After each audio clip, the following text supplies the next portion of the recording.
যদি কেউ অন্য কারো সালাম পৌঁছায় তার জবাব বলবে ওয়া আলাইকুম ওয়া আলাইকুমুস সালাম, অথবা ওয়া আলাইকা ওয়া আলাইহিস সালাম।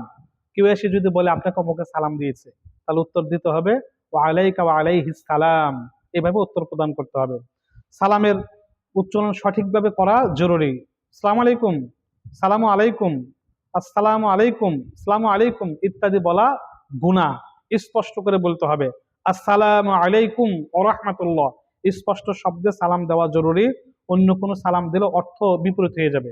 হ্যাঁ, সালাম আলাইকুম, আসসালামু আলাইকুম, তোমার মৃত্যু হোক, উটের নারী ভরি তোমার উপরে আসুক, এরকম অর্থ হয়ে যাবে। এই জন্য সুন্দর করে উচ্চারণ, সুন্দর করে সালাম দিতে হবে। আসসালামু আলাইকুম ওয়া রাহমাতুল্লাহ, সুন্দর করে দিতে হবে। সালামের পরে মুসাফা করা সুন্নত।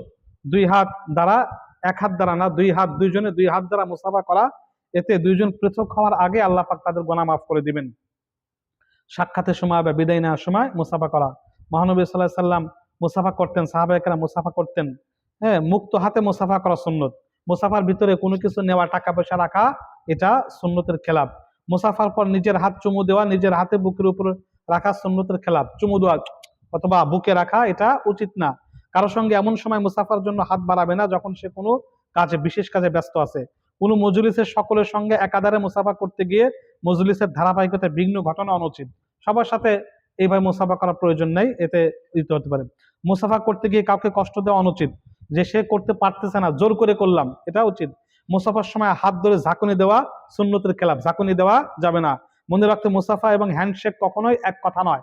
মুসাফার নিয়ত করে করবে এবং দোয়া পড়বে আগফিরুল্লাহু লানা ওয়া লাকুম।